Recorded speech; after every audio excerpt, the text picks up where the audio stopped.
Assalamualaikum warahmatullahi wabarakatuh. Perkenalkan, kami dari PT Genfiti Genesis Agora. Perkenalkan, nama saya Satrio Gupala Lisina. Saya Ramdaneka Putra. Saya Muhammad Hidayatullah Ridho. Dan saya Muhammad Firdaus. Di sini kami akan langsung membahas materi tentang Ini ada tujuan dari capacity requirement planning. Nah, tujuannya untuk memastikan kapasitas yang tersedia sesuai dengan permintaan yang diharapkan. Dengan perencanaan kapasitas yang efektif, perusahaan dapat menghindari kekurangan kapasitas yang dapat mengakibatkan keterlambatan dalam memenuhi permintaan pelanggan. Yang selanjutnya ada hubungan capacity requirement planning dengan material requirement planning. Yang pertama, berfokus pada penentuan kapasitas produksi yang diperlukan untuk memenuhi jadwal produksi yang diserahkan oleh MRP seperti tenaga kerja dan mesin untuk menghasilkan produk sesuai dengan rencana MRP. Dan selanjutnya pengaruh MRP terhadap CRP. Nah, CRP ini menggunakan informasi dari MRP untuk menghitung kebutuhan kapasitas produk dalam menangani pesanan tersebut. Yang selanjutnya adalah siklus perencanaan yang terintegrasi. MRP dan CRP beroperasi dalam siklus perencanaan yang terintegrasi, menghasilkan rencana produksi, sedangkan CRP memeriksa kapasitas yang tersedia dan menyesuaikan jadwal produksi berdasarkan kapasitas. Ya, selanjutnya optimasi rantai pasok. Nah, dengan integritas MRP dan CRP, perusahaan dapat memastikan bahwa mereka memiliki kapasitas yang sesuai dengan kebutuhan produksi, menghindari kekurangan atau kelebihan kapasitas yang mahal, dan menjaga keseimbangan dalam rantai pasok. Jadi pada video kali ini kita akan membahas tentang CRP sendiri yang merupakan Capacity Requirement Planning. Merupakan analisis dari penentuan kapasitas untuk memastikan ketersediaan sumber daya tenaga kerja, peralatan, dan fasilitas yang diperlukan untuk memenuhi kapasitas yang diperlukan berdasarkan plan order yang dihasilkan dari material requirement planning atau MRP sendiri. Selanjutnya ada input dari CRP itu mulai dari data produksi, pesanan pelanggan, waktu siklus, jadwal produksi. Sedangkan proses dari CRP sendiri ada penjadwalan produksi, evaluasi kapasitas, perhitungan kebutuhan pesanan pelanggan, penyesuaian kapasitas, penyusunan jadwal, serta output yang dikeluarkan dari CRP sendiri mulai dari jadwal produksi yang diperbarui, rekomendasi penyesuaian kapasitas, dan informasi untuk keputusan strategi.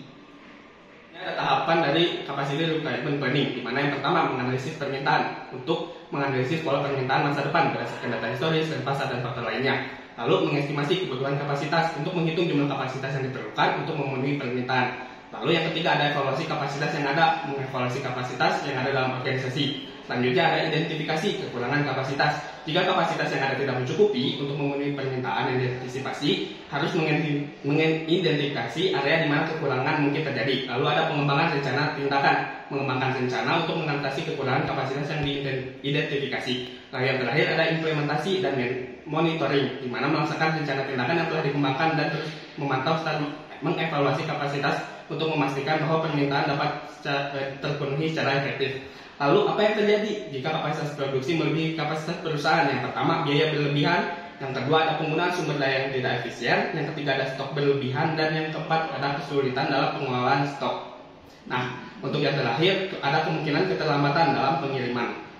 Oke, berikut ini adalah penyebab kapasitas produksi yang melebihi kapasitas perusahaan, yang dimana ada beberapa penyebab yang dapat mengakibatkan kapasitas produksi melebihi batas perusahaan, termasuk perencanaan yang tidak akurat, lalu ada perubahan tiba-tiba dalam permintaan, lalu ada yang ketiga penurunan produktivitas atau efisiensi, lalu yang keempat itu ada peningkatan waktu siklus produksi.